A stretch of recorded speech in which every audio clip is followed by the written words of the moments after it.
Ayan, magandang araw at oras sa inyo mga kapatid. Muli, andito po ang inyong abang lingkod, maliit na lingkod, dukha na lingkod mula sa ating Ama. Dahil yung dukha, dyan na binigay ng ating Ama yung pangako.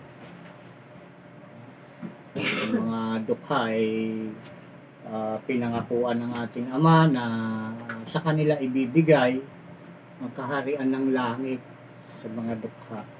Kaya kung may mga nakikinig sa inyo dyan, mga kapatid, nanonood, na nag-aalangan, maniwala dito dahil ang hirap ng buhay, mahirap sumunod, huwag kayong mabahala, huwag kayong matakot dahil nasa dukha, nasa mahirap ang pag-asa para makarating at makapasok sa kaharian ng langit, mga kapatid.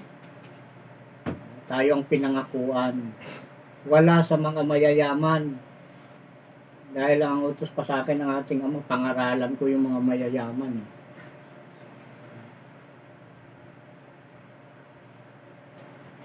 Ayan, muli mga kapatid, mayroon tayong mensahe ngayon at bago yan, sa inyo lahat ng mga nakikinig, tanggapin ninyo ang basbas ng ating Ama sa pamamagitan ng Espiritu ng kanyang panganay na anak na si Isa na ating Panginoon ng mga Panginoon at Hari ng mga Hari. Ang biyaya at kapayapaang mula sa Kanya ay sumainyo nawang lahat. Siya nawa at siya nawa.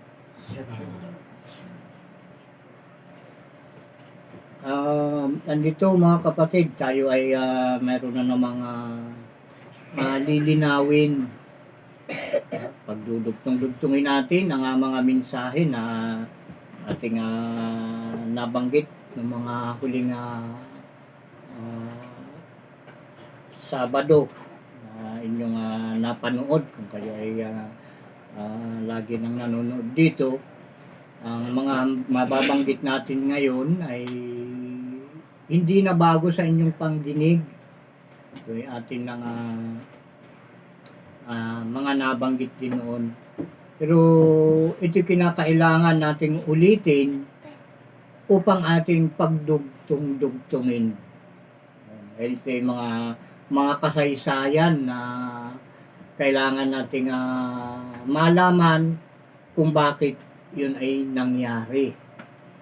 Bakit ipinahintulot ng Ama na mangyari yung mga ganong bagay. Yun ay ang kadahilanan nun mga kapatid para sa atin na mga nakakarinig ngayon ng mga salita ng ating Ama ay maunawa natin na ang kaligtasan ay nasa huling araw. Lahat ng kasaysayan simula pa nung lalangit ang sanglibutan ay nakasulat at kailangan malaman natin kung ano ang mga nangyari sa mga inutusan ng ating Ama na tumupad sa kanyang mga palatuntunan at kahatulan. Na ang karamihan, ayan, lahat nga, yun, nag-iisa lang ang tumupad, yung kanyang panganay na anak. Ay lahat ay nagsipagsuway. Diba, mayroon nagsipag-asawa ng 12, may nag-asawa ng 2, may nag-asawa ng 3. Diba, yung mga sinugo, may nag-asawa pa nga ng 700 at may kabit pa na 300. Diba, yung mga labag sa utos. Marami. Yun nga, nakikita natin sa Facebook. Ayun, binabanggit pa nila yun sa mga YouTube. Na kung bakit daw pinahintulutan ng Ama na mangyari na may mag-aasawa ng ganun, umabot ng 1,000. Yun ay naganap mga kapatid para sa ating maunawa na yung mga bagay na yun ay huwag nating tutularin. Dahil yung mga nangyaring yun ay wala doon ang pangako ng ating Ama na buhay na walang hanggan. Dahil yun ay pagsuway. Ang binibigyan lang ng ating Ama ng buhay na walang hanggan ay yung lahat na sumusunod, tumutupad nananatili at hindi nagbabago sa kanyang mga utos. Naganap yun sa kanila upang maging sa atin ay isang napakalaking aral o leksyon, mga kapatid. Huwag nating tularin. Ngayon, nagbigay siya ng sugo ngayon, huling sugo. Ito nagsasalita sa inyong harapan na ito mismo ang inyong dapat sundin at pakinggan, mga kapatid. Dahil dito pinaalam ng ating Ama ang lahat ng mga lihim na bagay na hindi ibinigay noon. Ito sa pamamagitan din ng Espiritu ng kanyang panganay na anak na si Isa na ating Panginoon ng mga Panginoon at ating Hari ng mga hari. Na siya, mga kapatid, ay suma sa akin at ako ay sa kanya. Siya nawa. Kaya ko ito nalalaman dahil siya ay suma sa akin. Ito, mga kapatid,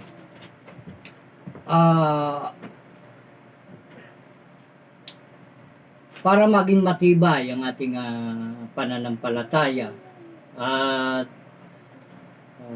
pag-asa sa mga salita at pangako ng ating Ama, pakinggan natin itong mga mensaheng ito. Dahil ang mga inutusan ng ating Panginoong si Isao Ama na mangaral sa sanglibutan ay pawang nagsipaglihis ng una sa mga utos. So, nagsipaglihis ng una, yung mga naunang inutusan kaysa sa atin. Inutusan ng ating Panginoon. Ngayon siya mismo ang bumaba. Nagkatawang tao nga siya. Sabi nga nila anak ng tao ang tawag nila doon. Pero hindi mga kapatid. Nabanggit na natin yan doon sa iba nating mensahe ng ating Panginoong si Isao Ama ay hindi anak ng tao. Siya nawa. Malinaw. Iyon, pawang nagsipaglihis nung una. Ngayon, ito ngayon yung huli na sinasabi ng ating Ama na may mga mauuna na siyang mahuhuli.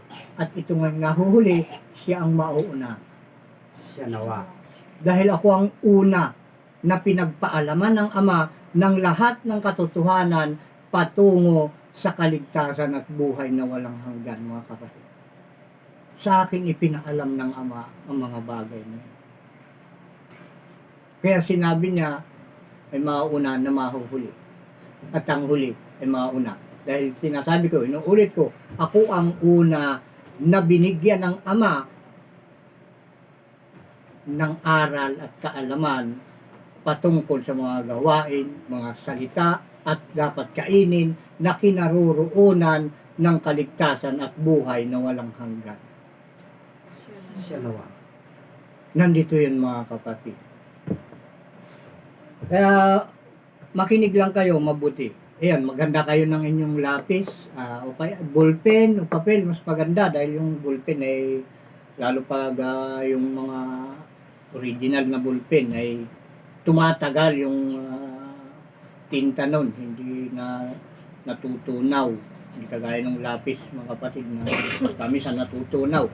Ballpen at papel, maganda kayo dahil itong mensaheng ito ay marami tayong babanggitin na kapitulo at bersikulo upang ating matapos na hindi ko babasahin. Kayo na lang ang babasa, kagaya nung dati na ginagawa natin na lista, kayo na lang ang bahalang bumasa. At kung may katanungan kayo, mga kapatid, mag-message lang kayo o ma-text o pwede kayong tumawag. Dahil may number naman dito sa sa pinapanuuran ninyong ito, mga kapatid. Kung may katanungan kayo, huwag kayong mahiya o matakot na magtanong dahil ang taong nagkakaroon ng karunungan ay sa pamamagitan din yan ng pagtatanong. Yeah? Siya nawa.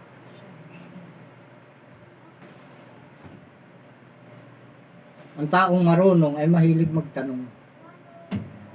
Dahil hindi ka magkakaroon ng karunungan kung hindi ka magtatanong, hindi ka magkakaroon ng karunungan kung hindi ka magtatanong. Kagaya ko, mga kapatid, maraming sinasabi sa akin ng Ama, Pero itinatanong ko sa kanya kung ano ibig sabihin. Tanong, karami kong tanong, ay sinasagot ng Ama lahat. Dahil sa ating Ama, walang tanong na hindi niya kayang sagutin. At walang sakit na hindi niya kayang gamutin. Siya nawa. Walang problema na hindi niya kayang solusyonan. Siya nawa. Nasa kanya lahat. Kaya siya ang pag-asa, pag-asa ng sanglibutan. Tinawag na yung kanyang kapangyarihan at ang kanyang karunungan na ilaw ng sanglibutan. Mga kapatid. At yung panganay niyang anak ngayon na ilaw ng sanglibutan, yung mga salita na naririnig ninyo sa akin, mga kapatid, yun ang ilaw ng sanglibutan. Kaya ang pamagat ng programang ito, kung inyong mapapansin, sa inyong napapanoodan sa screen, na ang pamagat nito ang ilaw ng sanglibutan. Dahil yan ang mga salita ng ating Panginoong si Isa o Ama na siyang ilaw ng sanglibutan, mga kapatid. Naunawaan nyo? Siya nawa. Yun, yung mga lumihis na yun, ay sinabi ng ating Panginoong si Isa o Ama ado sa Deuteronomio 28:14. Ito ay 1 hanggang 7. O 14 lang ating babasahin, mga kapatid. Deuteronomio 28:1, 7 hanggang 14. Ayun, yung 14 lang ating babasahin. Tingnan natin, mga kapatid, kung ano yung bilin ng ating Ama. Deuteronomio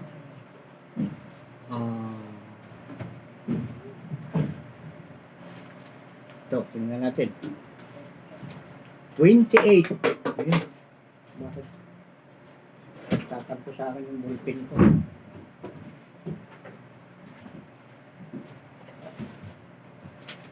Deuteronomio 28.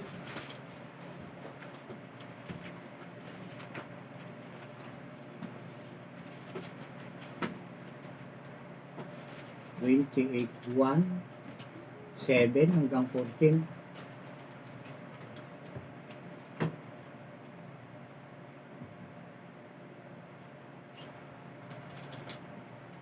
Yun. Basahin natin yung 1 at tapos yung 14 ang ating babasahin. Yung 2 saka hanggang 13, kayo na lang bumasa doon, mga kapatid. Ito yung kabuuan kasi. Ito, basahin na natin. Deuteronomio 28, 1 at 14. Yung 1 lang at 14 ang babasahin natin. At mangyayaring kung iyong didigging masikap ang tinig ng Panginoon mong Diyos upang isagawa ang lahat ng utos nating inuutos sa iyo sa araw na ito, ay itataas ka ng Panginoon mong Diyos sa lahat ng mga bansa sa lupa. Kanyo, pag ating papakinggan na masikap at isasagawa ang lahat ng mga utos na kanyang pinag-uutos sa araw na ito, ay itataas ka ng Panginoon mong Diyos sa lahat ng mga bansa sa lupa.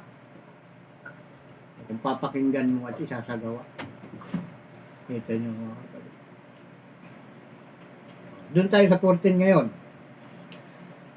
At huwag kang lilihis sa anuman sa mga salita na aking iniuutos sa inyo sa araw na ito, sa kanan o sa kaliwa, upang sumunod sa ibang mga Diyos na paglingkuran sila.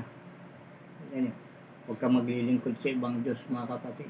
Kaya ngayon, kapatid, kung ikaw ay naglilingkod sa mga Diyos-Diyosan na ginawa ng kamay ng tao, tigilan mo na. Hintuan mo na yan, kapatid. Alisin mo na yan sa iyong katawan. Yung ikaw ay maglilingkod sa mga Diyos-Diyosan. Gagalit ang Ama dyan dahil ayan ay lilipulin ng Ama ang lahat ng sumasamba sa Diyos-Diyosan, pati ang Diyos-Diyosan, mga kapatid. Ha? Anong pruweba ko? Ayan, basahin natin kay Jeremias 10 hanggang 15. Ayan. Baba. Tingnan natin kung ano yung dapat basahin dito kay Jeremias. Yung sinasabi ko, huwag kayong sasamba na sa Diyos-Diyosan dahil galit ang ating Ama dyan. Andun kay Jeremias, basahin natin. Kay Jeremias,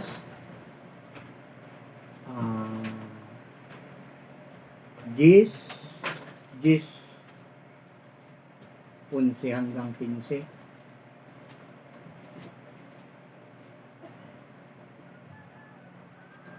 Yan, buo, basahin natin. 10, 11 hanggang 15.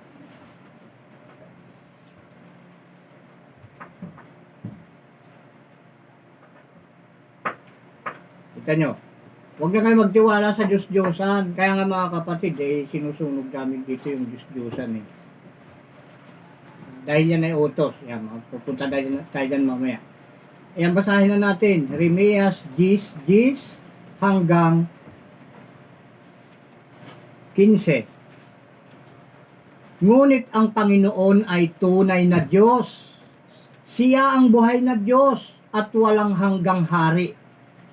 Sa kanyang puot ay nayayanig ang lupa at hindi matatagalan ng mga bansa ang kanyang galit.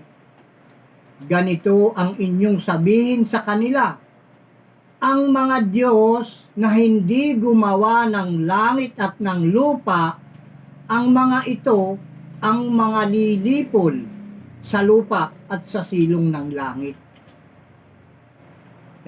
Kung sumasamba ka sa larawan, mga kapatid, sa mga ribulto, yung sinasabi ng Santo Niño, may tinatawag pa silang Santa Maria. Diba? Di ba Diyos-Diyos yan, binubuhat nga nila kinakarga. Di ba? Yung iba ilan ang nagpapasan? Yung Nazareno, sinasabi nila, Black Nazareno, ilan ang nagpapasan doon? Ay, hindi makagalaw hindi makakilos. Kita nyo? Nakakagawa ba yun ng langit, mga kapatid? Siya ba ang gumawa ng langit at lupa? Magtanungan kayo mga kapatid, kung yung ribulto na yan na sinasamba nila, o kung hindi ka sumasamba kapatid, sinasamba nila, tanungin mo kung sila ba yung bang ribulto yun ang gumawa ng langit at lupa. Hindi nga makakilos binubuhat mo nga kinakarga mo Paano pa makakagawa yun ng lupa? Kaya ganito ang sabi ng ating Ama. Ganito ang inyong sasabihin sa kanila. Ang mga Diyos na hindi gumawa ng langit at ng lupa, ang mga ito, ang mga malilipol sa lupa at sa silong ng langit. Kita nyo mga kapatid. Yun, kaya nga lang ang magtuloy hanggang sa 15. Para hindi sa ganong humaba. Yun ay binanggit ko lamang para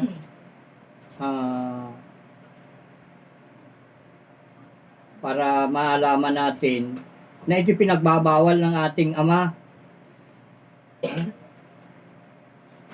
At may utos pa dito mga kapatid doon sa Deuteronomio 7:5. No, balik tayo, Deuteronomio 7:5.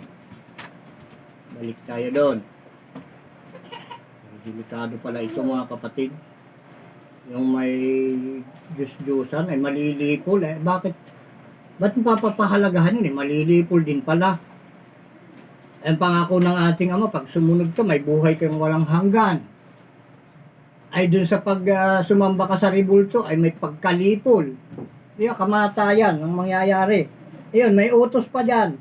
Deuteronomio 7:25.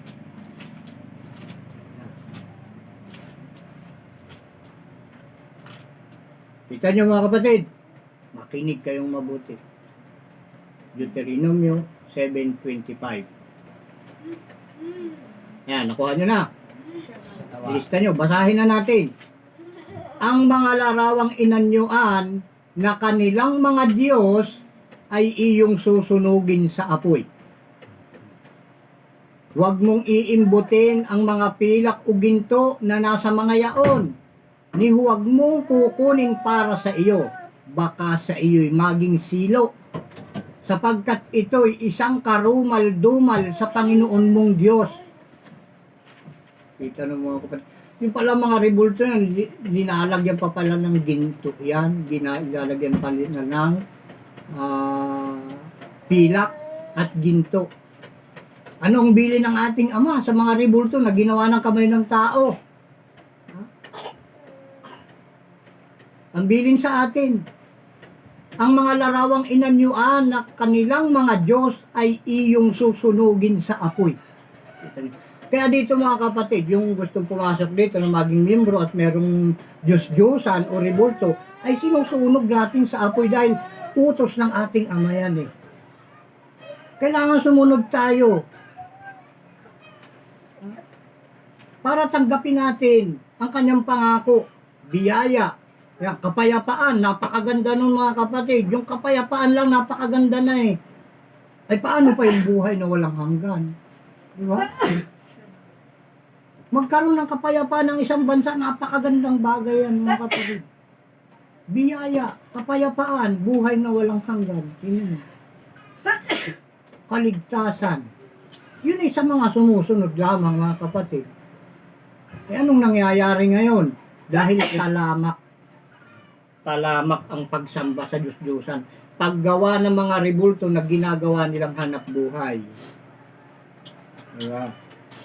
Yan ang kanilang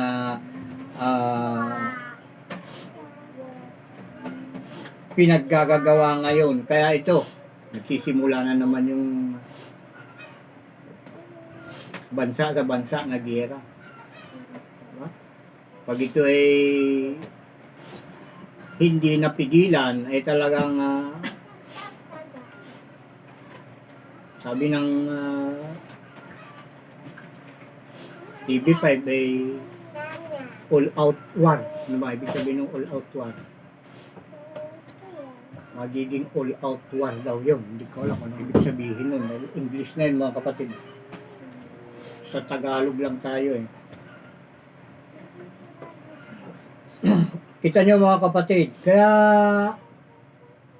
kung kayo ay nananalig sa ating Ama, umuiwas na kayo sa mga Diyos-Diyosan, sa mga rebulto. Dahil susunugin yun eh.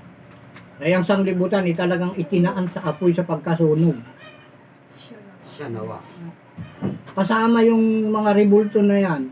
Ngayon, doon sa mga sumusunod, ayan ay lililiman ng ating Ama. Ay bibigyan ng sisilungan ng ating Ama yan, ng isang makapal na ulap para hindi tamaan ng pag-ulan ng apoy mga kapatid. Doon pupunta yung mga sumusunod sa utos ng ating Ama. At ngayon nga, ay binigyan na ng tatak sa noo. No? Sa noo at saka ng kamay ng kanyang pangalan, ng bagong pangalan mga kapatid. Yun yung mga sumusunod sa kanyang mga utos na yun. Hindi ka pwedeng sumuhay pag ikaw ay nabigyan na ng tatak dahil, masakit mapalo mga kapatid. Ang palo ng Ama kaiba kaysa sa palo ng magulang. Mararanasan mo ang kadyan. Pakiramdam mo, mamatay ka na pag pinalo ka ng Ama. Kapag suway mo. Basta sumunod lang tayo ng walang bulong-bulong. Makakamit natin ang pangako ng ating Ama. Ngayon, ito pa, ang mga kautusan kasing ito ay binigay sa mga propeta, mga kapatid. Yung mga propeta. Kung bakit, mga tumutupad ng mga pagsamba sa Diyos-Diyosan na hindi naman mga propeta. Bakit nangyari yung mga ganun? Tingnan nyo, dun sa Malakias 2:1 hanggang 7. Okay, Malakias. Ito ay ginawa kasi yung mga propeta, ginawa ng ating Ama para sila ang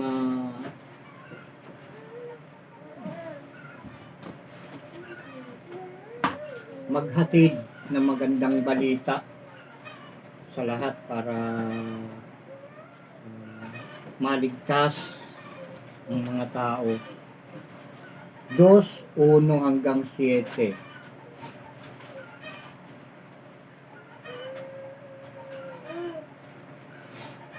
Kita nyo mga kapatid, sa saserdote nga pala talaga ay binigay ito.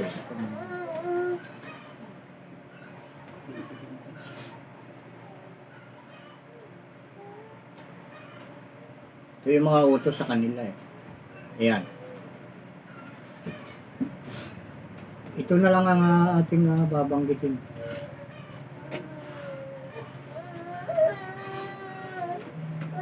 Hanggang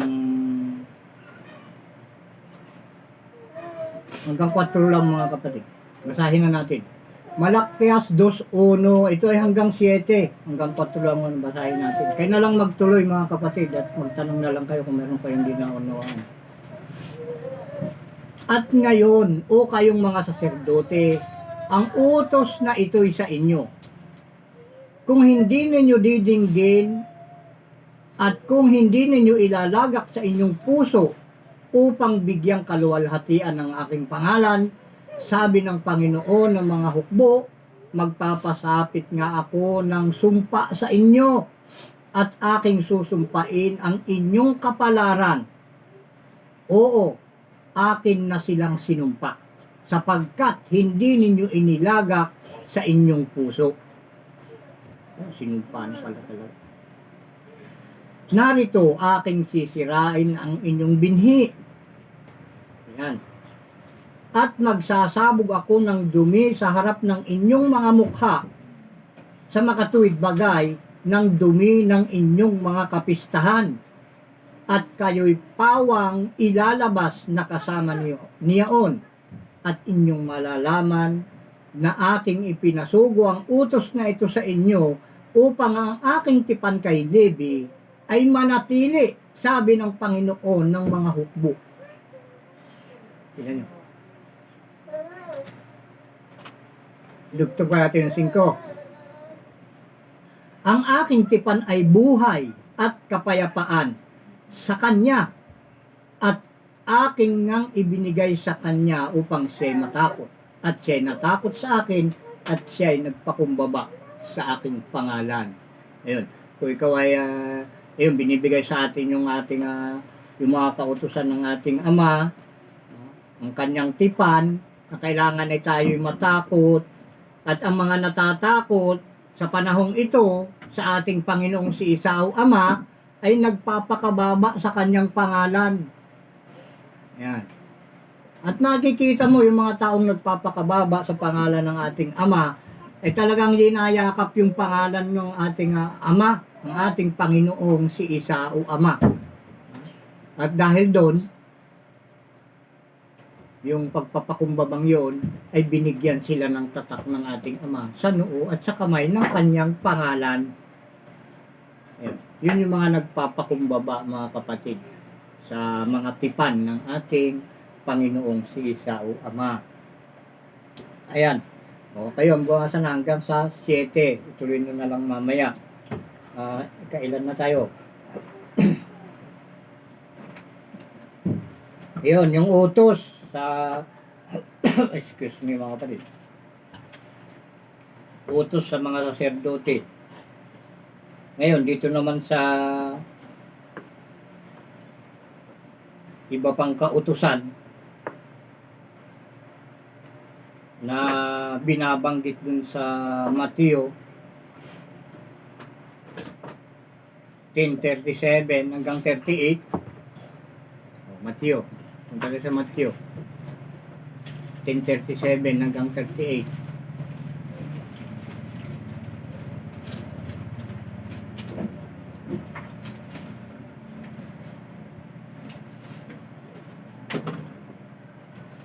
Yan.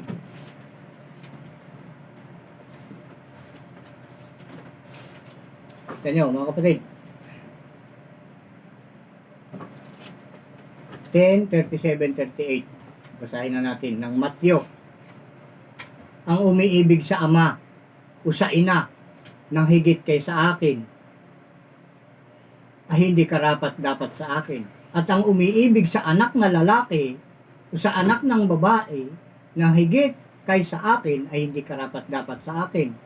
At ang hindi nagpapasa ng kanyang krus at sumusunod sa akin ay hindi karapat dapat sa akin. Tignan nyo, ang hindi umiibig, ang umiibig sa ama o sa ina ng higit kaysa akin. Kailangan bago mo pagtuunan ng pag-ibig ang iyong ina, ang iyong ama, ang iyong anak, ay unahin mo ang ama kung anong inuutos ng ating ama.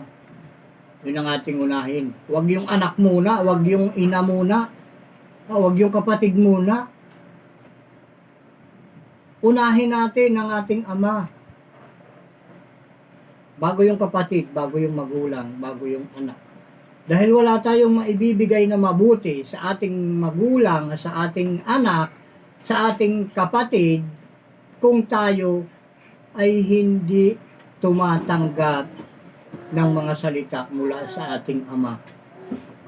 Anong ibibigay natin sa ating mga magulang kapatid? Kalay pera. Ibibigay. Yung inyong pagtulong sa araw-araw na malayo sa pangako ng ating ama. Kailangan unahin nating ituro kung paano ang dapat gawin sa araw-araw sa ating mga kapatid, magulang, anak, at mga apo. Yan, lahat ng koneksyon ng ating buhay. Kahit sa ibang tao, mga kapatid. Hindi lang doon. Kaya lang unahin natin, magulang, kapatid. Yun yung malalapit sa atin. Unahin nating pagparamdaman sila na ang kailangan nating ipanguna sa araw-araw ay ang utos ng ating ama, mga kapatid. Yun ay paramdam natin sa kanila. Mahirap bang maunawaan yun, mga kapatid? Mahirap. Halimbawa, yung kapatid mo, iba yung relihiyon kaysa sa iyo. Sa araw ng Sabado, may pagsamba din sila. Pero iba, hindi Panginoong si Isa o Ama ang kanilang sinasamba. Ang pinasamba nila ay Kristo. Hindi magkahiwalay na kayo doon. Ngayon, kung mahal mo ang ating ama, sasabihin mo sa kanila yung ipinag-uutos ng ama sa iyo, na dapat nating unahin na turuan yung ating mga anak, mga kapatid, sa aral ng ating ama, bago yung ibang tao. Unahin natin yun.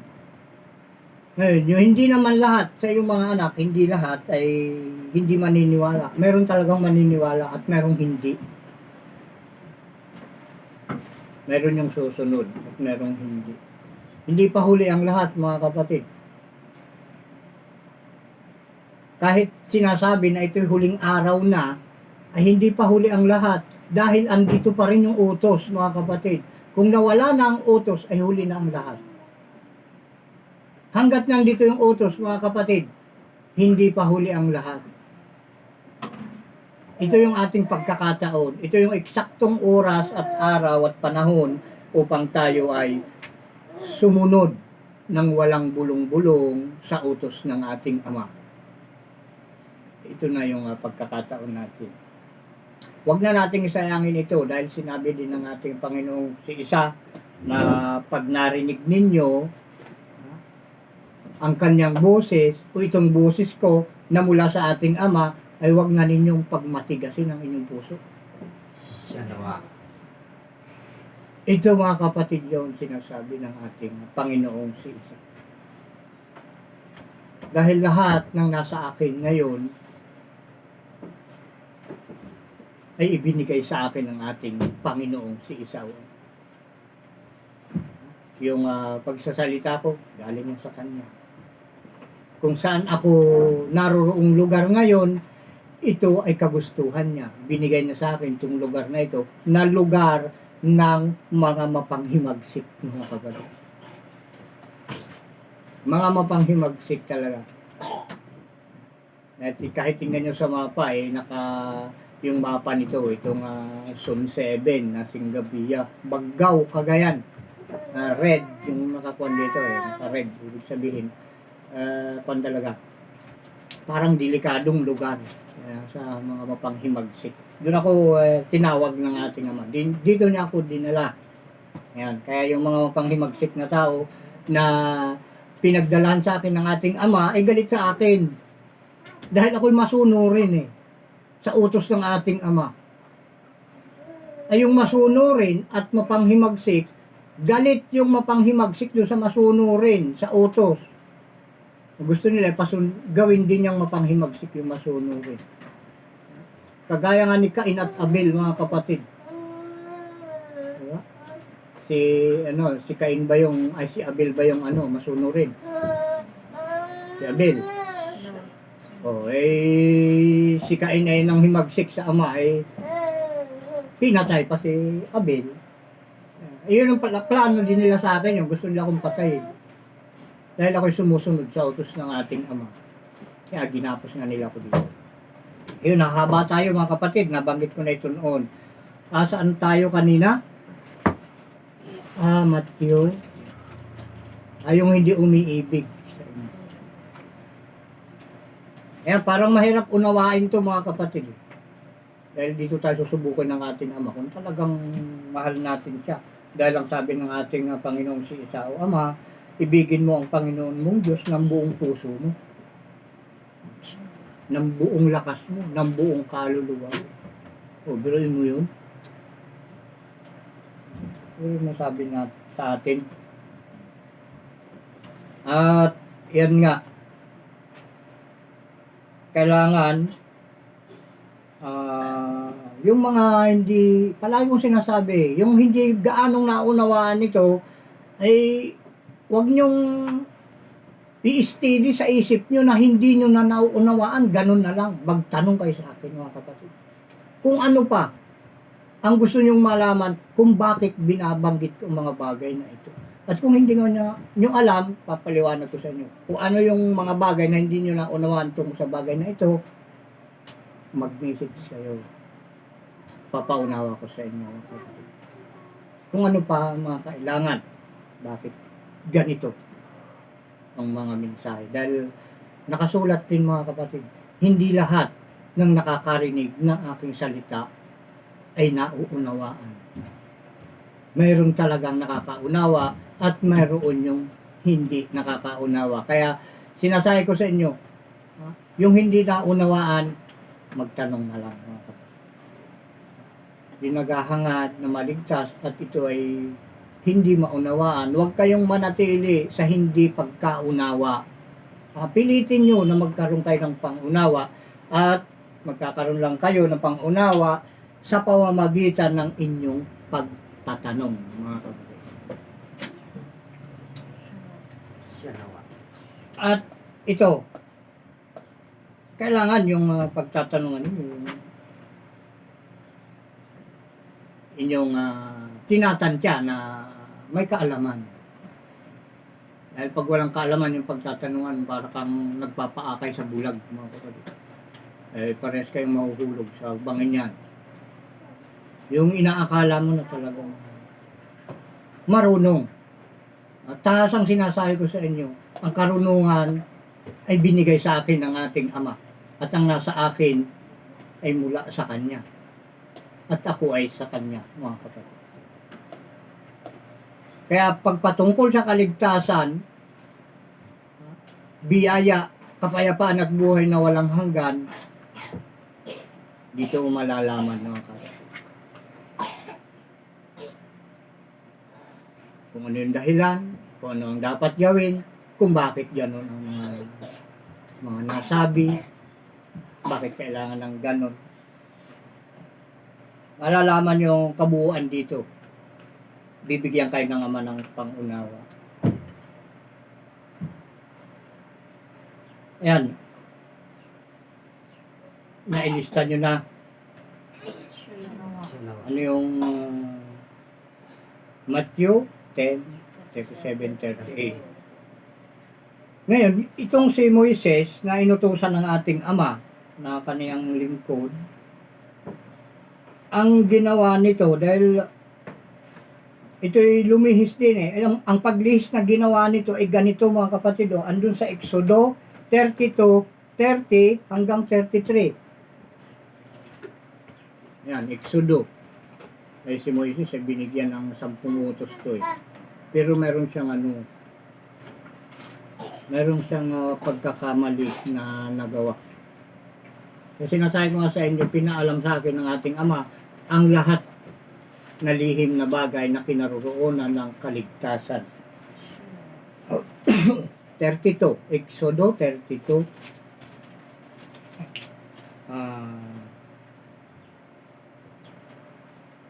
30 hanggang 33.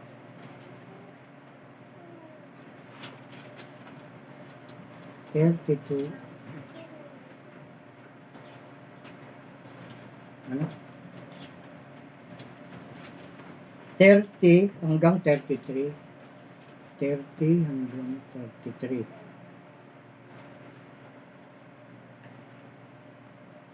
Ayan.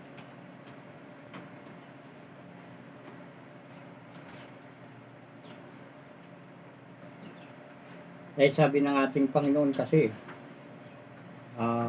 manatili kayo sa akin at ako'y sa inyo. At ikaw ay sa akin. Manatili ka, ibigin mo Panginoon mong Diyos ng buong puso mo. Ngayon, ito yung ginawa ni Moises. Kababanggit natin kanina na ang hindi mag-iwan ng anak, magulang, kapatid, hindi karapat-dapat sa akin. Kita nyo. Ito yung babasahin natin sa Exodo 32, 30 hanggang 33. Simulan na natin.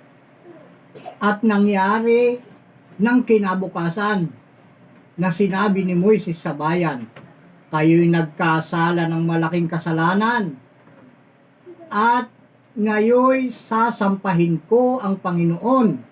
Marahil ay aking matutubos ang inyong kasalanan. At bumalik si Moises sa Panginoon at nagsabi, o ang bayang ito'y nagkasala ng malaking kasalanan at gumawa sila ng mga Diyos na ginto. Gayon may ngayon, kung iyong ipatawad ang kanilang kasalanan, at kung hindi, ay alisin mo ako. Isinasamo ko sa iyo sa iyong aklat na isinulat mo. At sinabi ng Panginoon kay Moises, ang magkasala laban sa akin ay siya kung aalisin sa aking aklat. Nung kasala yung mga Israelita na pinubos ng ating Panginoong si Esau ama sa pagkaalipin kay Haring Paraon ba ito mga kapatid? Sinawa. Ay gumawa ng mga Diyos-Diyosan nung makarating na sila dun sa paanan ng bundok. Banal na bundok mga kapatid.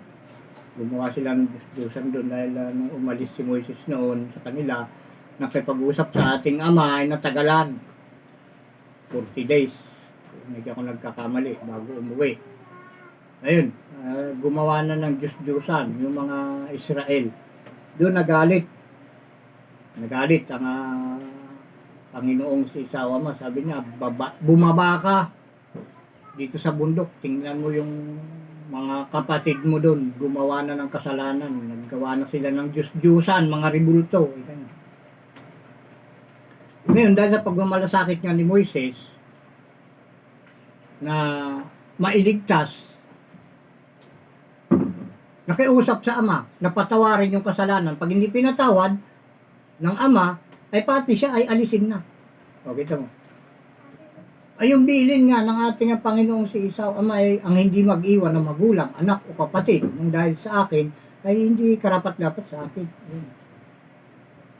Ngayon, hindi niya maiwan yung kanyang mga kapatid na kanyang na pinatubos sa kanya ng ama sa pagkaalipin. Hindi niya maiwan. Mas baling siya ay makasama ng mga makasalanan. Pinapaalis ni Moises sa aklat yung kanyang pangalan. Kung hindi patatawarin ng ama, yung kanyang mga kapatid na nagkasala. Nawala ya kanya yung pagtupad ng utos ng ating ama na ibigin mo siya ng buong puso at buong kaluluwa. Mas pinahalagahan niya yung kaniyang mga kapatid na ibinigay sa kanya ng ama kaysa doon sa ama na nagbigay sa kanya. Bago natin pahalagahan yung bagay na ibinigay sa atin, mas higit nating pahalagahan yung nagbigay doon sa tinanggap nating bagay, mga kapatid. Nanawaan nyo, mga kapatid. Siya nawa. Mas mahalaga yung nagbigay kaysa sa ibinigay. Mas mahalin natin yung nagbigay kaysa doon sa ibinigay lamang sa atin.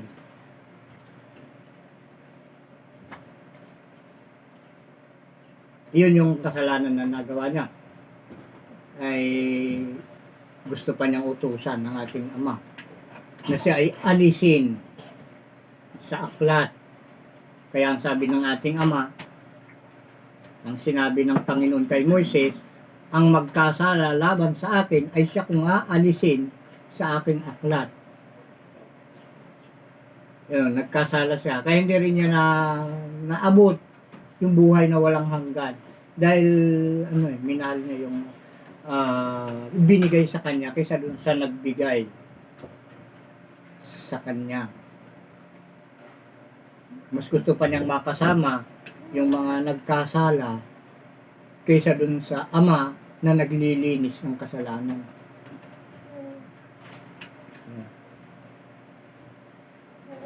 Unawaan niyo, mga kapatid, kung ano ibig sabihin nito, itong kasaysayan na to. Yan. At ito rin, natapos na ba natin hanggang 33? Okay. Siya nawa. Yung sabi din ng ating ama na huwag kang magkakaroon ng ibang Diyos.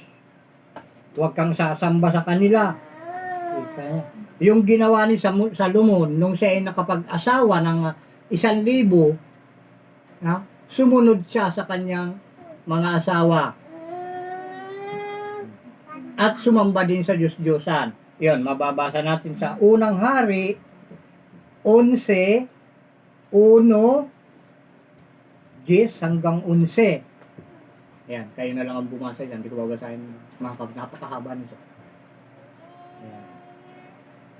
Yan, sinalungat na naman ng ating ng ni Haring Salomon. Ito yung pinakamayaman at pinakamatalino na sinugo ng ating ama dito sa lupa nung una. Huwag sasamba sa Diyos. Yan, gumawa si Salomon. Sumamba. Sisik lang natin mga nababasa. Sa ikapito na tayo. Sa ikapito.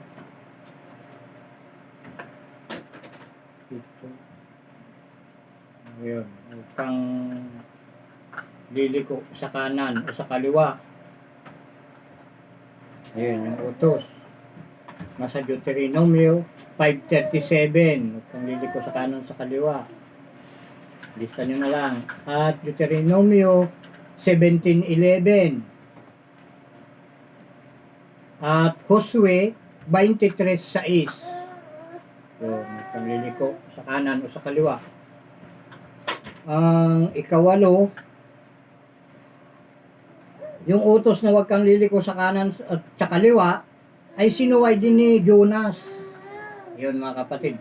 Si Jonas, yung inutusan ng ama na mangaral sa bayan ng Nineve at ayun, Nineve. At lumihis. Huwag kang lilihis sa kanan o sa kaliwa. Ay lumihis siya eh. Pinapunta dun sa kanan, ay nasa diretso, ay pumunta siya sa kaliwa. Ay sumakay siya sa ibang barko. Ang kasaysayan niya, mababasa natin kay Jonas 1:1 hanggang 17. Ayan. Check na naman natin. Kaya sinabi ko, magsusulat tayo ngayon ng mga talata na hindi ko babasahin. Kayo mismo ang babasa. Ito yung mga pagsuway ng mga sinugo, mga kapatid. Ika-siyam.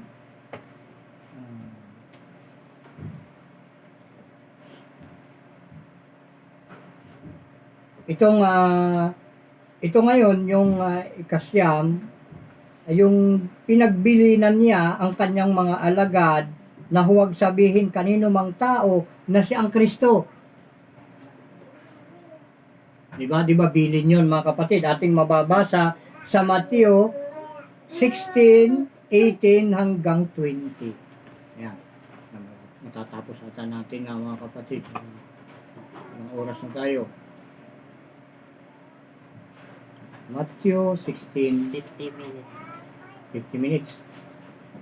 Okay. Matthew 16. Makinig tayo mabuti. Para wag tayong lapitan ng dyablo.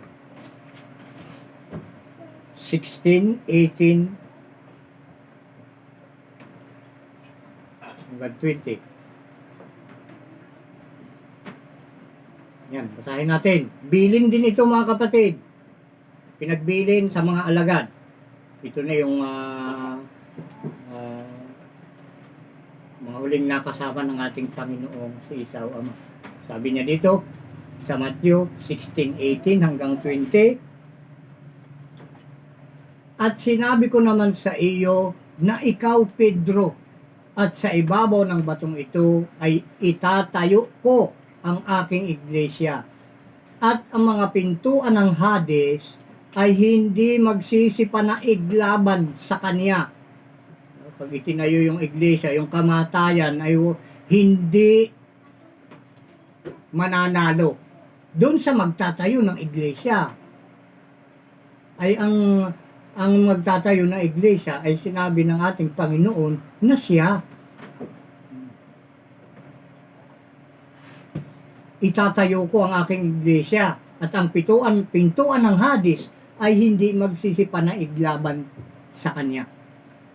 Yung siya na magtatayo ng iglesia ay ang kamatayan ay hindi mananaig dun sa iglesia. Diba malinaw? Ngayon, sino yung iglesia na anong iglesia ang itinayo ngayon? Bakit nangamatay din? Ang pangako dito hindi magsisipanaig sa kanyang Hades. Hades yung kaparusahan at kamatayan, mga kapatid. Diba? Yun yung pangako doon sa itatayo ng ating Panginoong si Isao Ama na iglesia. Diba? Talinghaga salita kasi yan, mga kapatid. Ayan. At ibibigay ko sa iyo ang susi ng kaharian ng langit. At anumang iyong talian sa lupa ay tatalian sa langit. At anumang iyong kalagan sa lupa ay kakalagan sa langit. Nang magkagayo ipinagbili niya sa mga alagad na huwag sabihin kanino man na siya ang Kristo. Ito na bilin, utos ito mga kapatid. Huwag sasabihin kanino man na siya ang Kristo. Siya nawa. O ngayon,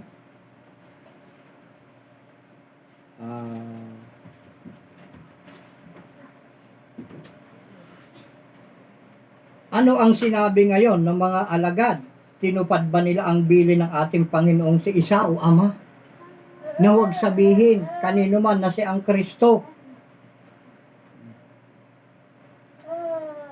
Bilin ito mga kapatid. Basahin natin kung ano ang ginawa ng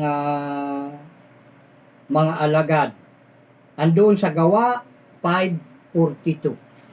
Ayan. Tingnan natin. Hanapin natin sa mga Gawa.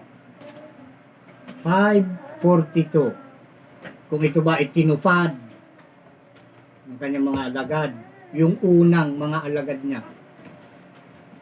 5:42. Mahaba mga kapatid.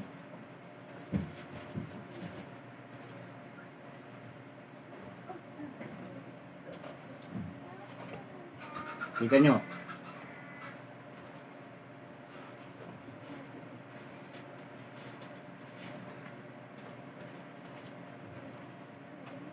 Ginawa ba ng mga alagad yun? Ito, basahin natin. Kung tinupad nila ang bilin na huwag sabihin kanino man na siya ang Kristo. Ito, basahin natin. Gawa 5:42. At sa araw-araw, sa templo at sa mga bahay-bahay, ay hindi sila nagsipagtigil ng pagtuturo at pangangaral na si Jesus ang siyang Kristo. Kita niyo kulit.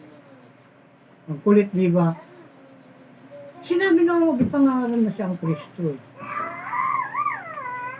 Eh, pinangaral pa din. Bakit kaya ganon, mga kapatid? Samantalang dun sa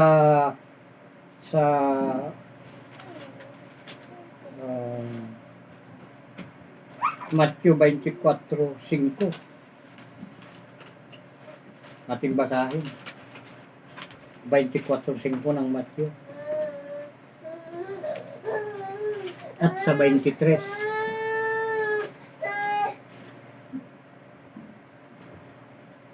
Kita nyo, nabanggit na natin ito noon, inuulit lang natin. Bakit kaya ganon ng dahilan? Sapagkat ito yung hula na sinasabi ng ating Panginoong Isa sa mga magsasabi na siya ang Kristo. Kita nyo, 24:5 ng Mateo. Sapagkat marami ang magsisiparito sa aking pangalan na magsasabi, ako ang Kristo, at ililigaw ang marami. Kita nyo, yung magsasabi na ang Panginoon ang Kristo ang magliligaw sa marami. Nasa palagay niyo mga kapatid?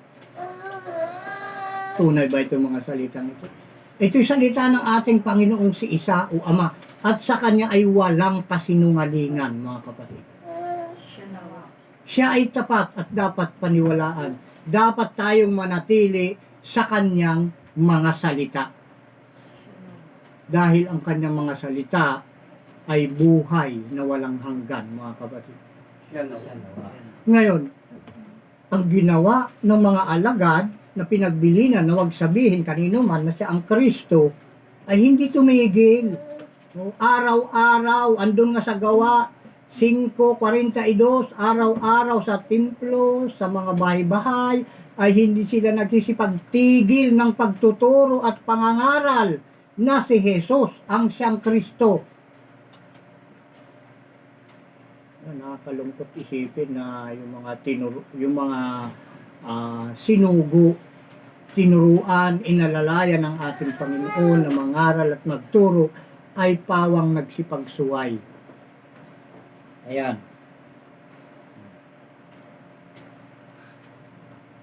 Hindi nagsipanatili. Dahil sabi ng ating Panginoon si Isa o Ama, pag ikaw ay nanatili,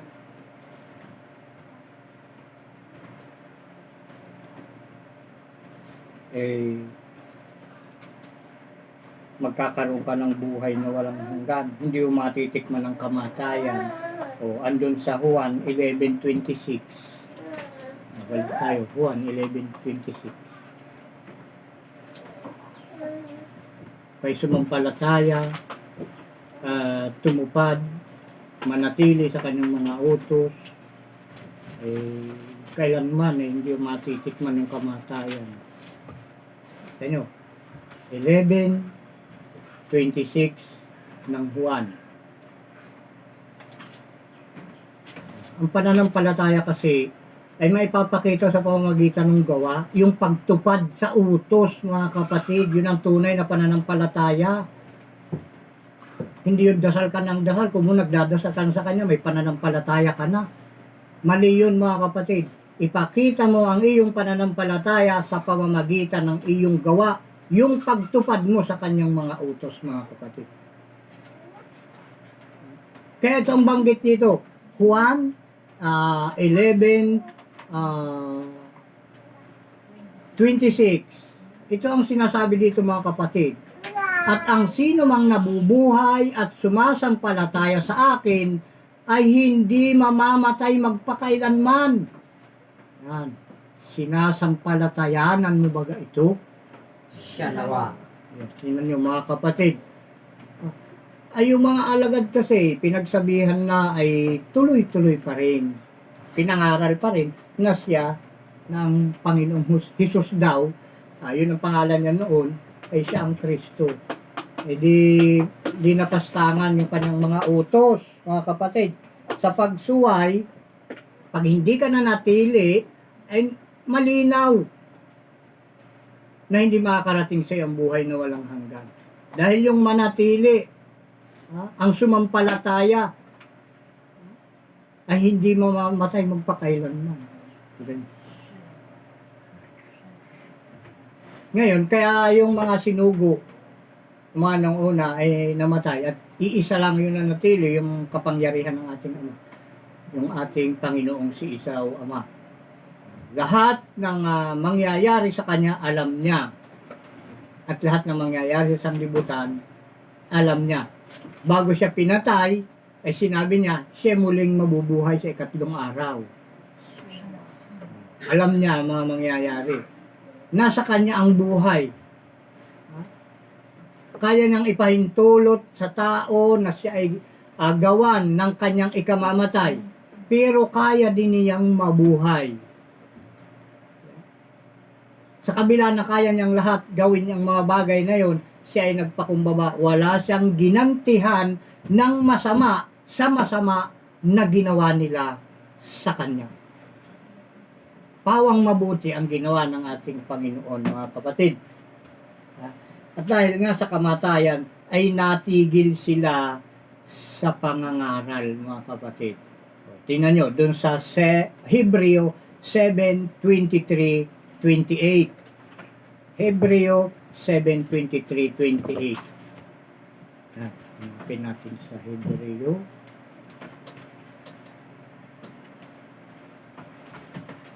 Seven 23:28.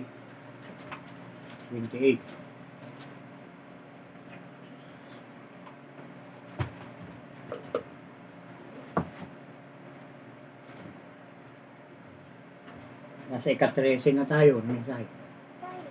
23.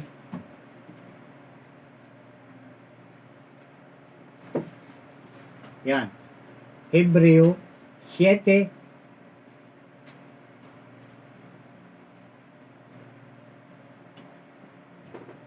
23 hanggang 28. 28 na lang ang ating babasahin. Kayo nang bumasa doon sa 23 hanggang 28. Para umikli tayo, mga kapatid. Dahil yung oras, talagang binabayaran natin dito. Bawat minuto. At ito, basahin na natin. Sapagkat inilagay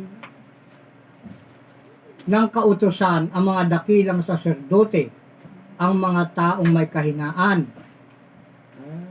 Teka mga kapatid. Pause muna natin.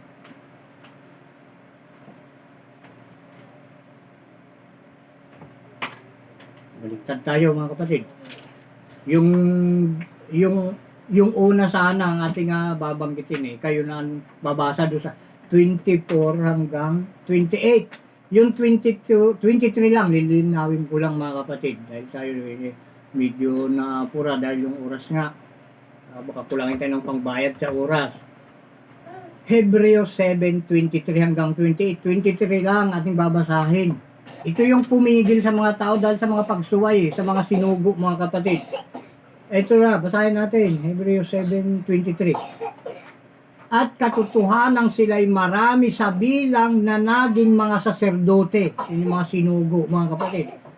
Sapagkat dahil sa kamatayan, ay napigil sila sa pagpapatuloy. Bakit namatay? Anong dahilan?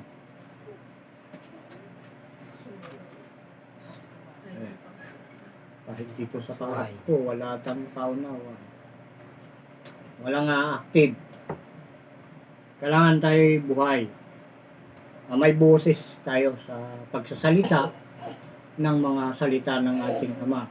Ngayon, bakit namatay yung mga saserdote at hindi nakapagpatuloy? Natigil sila sa pagpapatuloy. Dahil sa pagsuway po. Dahil sa mga pagsuway, hindi sila nanatili sa utos ng ating Ama. Yan, sa pamamagitan ng Espiritu ng kanyang panganay na anak na si Isa na ating Panginoon ng mga Panginoon. Ito. Kaya ngayon mga kapatid, upang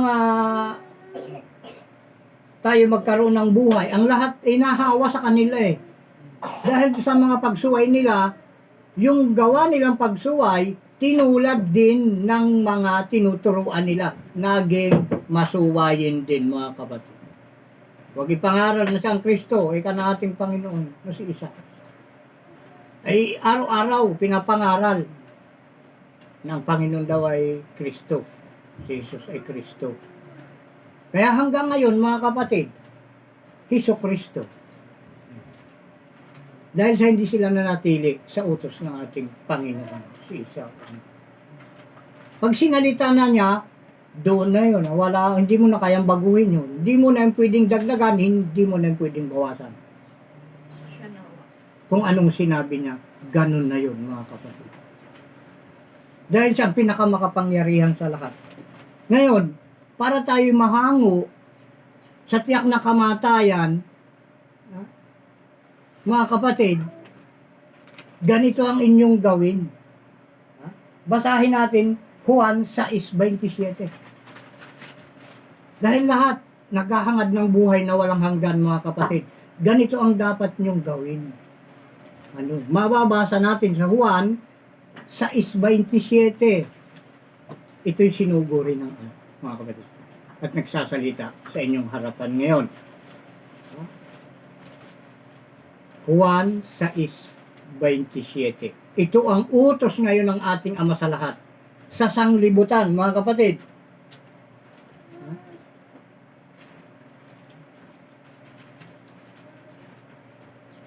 Ayan. Ito ngayon ang utos sa lahat.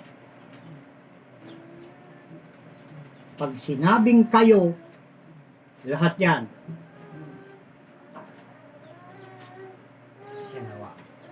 Basahin natin, mga kapatid. Juan 6:27. Magsigawa kayo, hindi dahil sa pagkaing napapanis, kundi dahil sa pagkaing tumatagal sa buhay na walang hanggan na ibibigay sa inyo ng anak ng tao, sapagkat siyang tinatakan ng Ama sa makatuwid bagay, ang Diyos. Siya nawa. Ito ang dapat ninyong gawin, mga kapatid. Dahil ito ang utos ngayong huling araw. Ano ang utos ngayon huling araw? Magsigawa kayo. Hindi dahil sa pagkaing napapanis, kundi dahil sa pagkaing tumatagal sa buhay na walang hanggan na ibibigay sa inyo ng anak ng tao, mga kapatid. Ako po yun, mga kapatid. Kaya lahat ng nakikinig at tumutupad ng utos ng ating Ama sa pamamagitan ng palatuntunang ito na ibinaba ng ating Ama sa atin dito sa sanlibutan, magkakaroon tayo ng buhay na walang hanggan kung ito'y inyong paniniwalaan sa sampalatayanan at tutuparin at mananatili, mga kapatid. At ito, mga kapatid, sa mga mensaheng ito ay sana tayo ay nakapagbigay ng pag-asa sa mga naguguluhan dahil sa dami ng relihiyon. Sa dami ng relihiyon. At yung pagtupad sa utos, mga kapatid, yun yung nagpapabanal sa tao. Dahil banal lang ang maliligtas at ang maghahari sa sanglibutan, mga kapatid. Siya nawa. Yan ang nakasulat na andun sa Job 34:26 hanggang 30. Ang hindi banal ay hindi maghahari. Job 34:26 hanggang 30. Dahil ang utos ng ating Ama, kayo'y magpakabanal. Ayan, pakarami yan, binanggit yan. Pakaraming bagay, i-research nyo na lang sa cellphone. Yung magpakabanal, ayan, tuturo sa inyo yan ng cellphone. Kung ilang beses binanggit yan sa banal na kasulatan, ang salitang mga pakabanal kayo. At ang pagpapakabanal, inuulit ko, mga kapatid, i-perfect natin ang utos ng ating Ama upang tayo'y maging mga banal. Siya nawa. At hanggang dito muna, mga kapatid, ang ating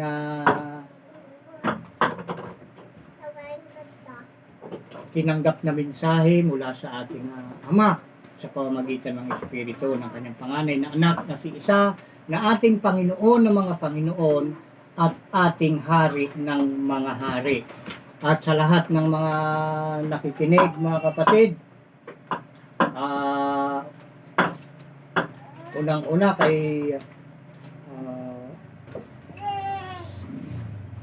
Rodessa Pastor Litana at kay Florida Pastor Helen Man at ang kanyang pamilya at ganun din si Jim Reyes Kakatyan at sa inyong lahat na kagrupo, kahit hindi yung kagrupo basta naniniwala at tumutupad ng utos ng ating Ama, ang biyaya, awa at kapayapaang mula sa ating Ama sa pamamagitan ng Espiritu ng kanyang panganay na anak na si Isa na ating Panginoon ng mga Panginoon at ating Hari ng mga Hari ay sumaatin nawang lahat. Siya nawa at siya nawa. Siya nawa. Yan mga kapatid.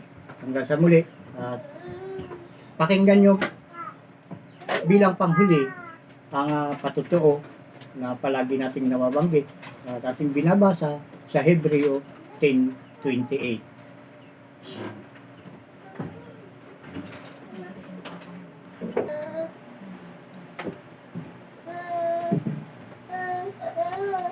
Bless natin ang ating kanta. Sabay-sabay tayo nagpapatuto. Kami po ay nagpapatuto at sumasaksi na ang lahat ng mga salita na inyong narinig ay pawang katotohanan at pawang galing sa banal na kasulatan na mula sa bibig ng sanga ng Panginoon na si Isa na anak ng tao na sinugo ngayong huling araw na ang mga salitang lumabas sa kanyang bibig na sinugo ng ating Ama na sa atin ay lumikha at lumikha ng mga bagay na nakikita at hindi nakikita.